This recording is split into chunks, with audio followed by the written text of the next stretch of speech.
We go into John 13, verse 1 through 17, if you'd like to follow along. Now, before the feast of the Passover, when Jesus knew that his hour was come, that he should depart out of this world into the Father, having loved his own which were in the world, he loved them unto the end. And supper being ended, the devil having now put into the heart of Judas Iscariot, Simon's son, to betray him.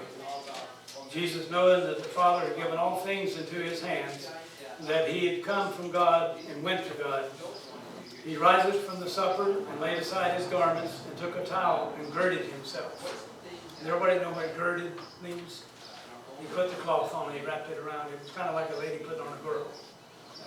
That's similar to what, but he was wearing, he girded himself with a towel that was big enough to cover himself as well as to use it to dry the disciples' feet.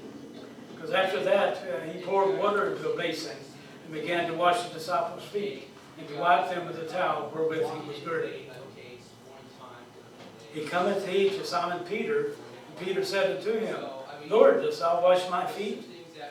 Jesus answered and said unto him, What I do thou knowest not now, but thou shalt know afterwards, hereafter. Jesus said unto him, Thou shalt never wash my feet. Jesus answered him. Peter said unto him, Thou shalt never wash my feet.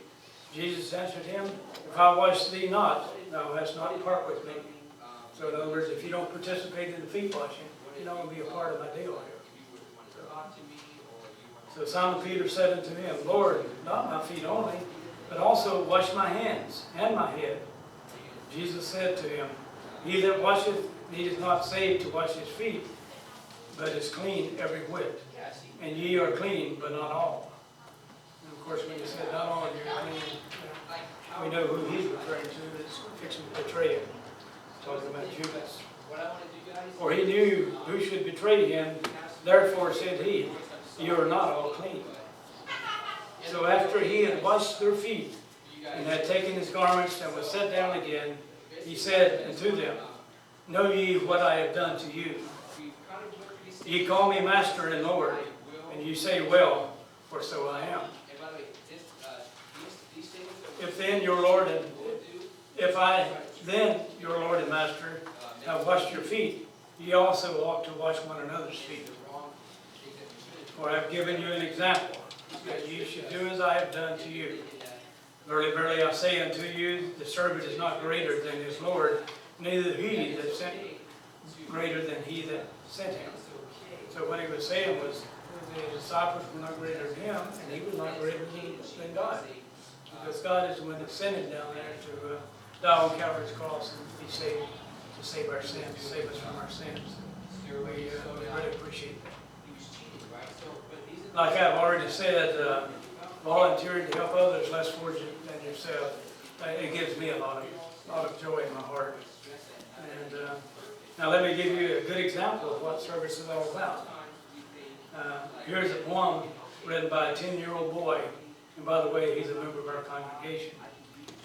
I wanted him to read this poem today, but he had to travel with his mother to her mother and her grandmother's place to honor them on Mother's Day. We understand that.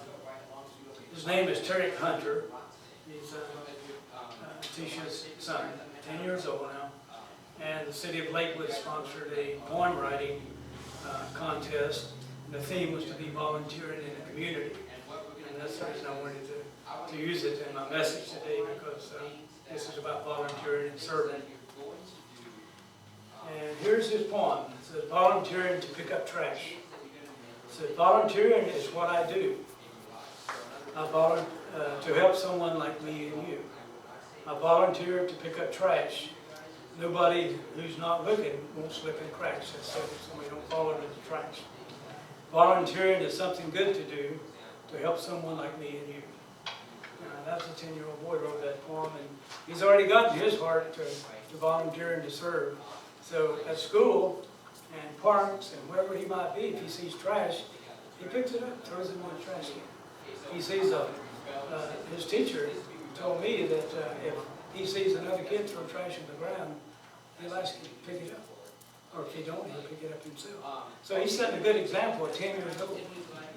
Imagine what you and I could do at our young age. Now, don't you agree that we could probably learn something from this young man?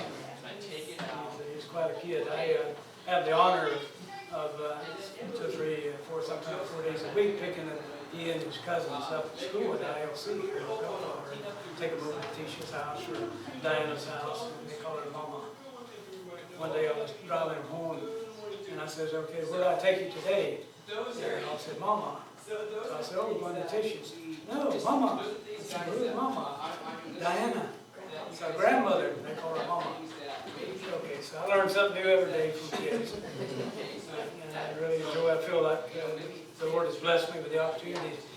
One Sunday, Tish asked, could somebody help her out because her hours at work had changed, and her and Shantae, pick up Shantae's son,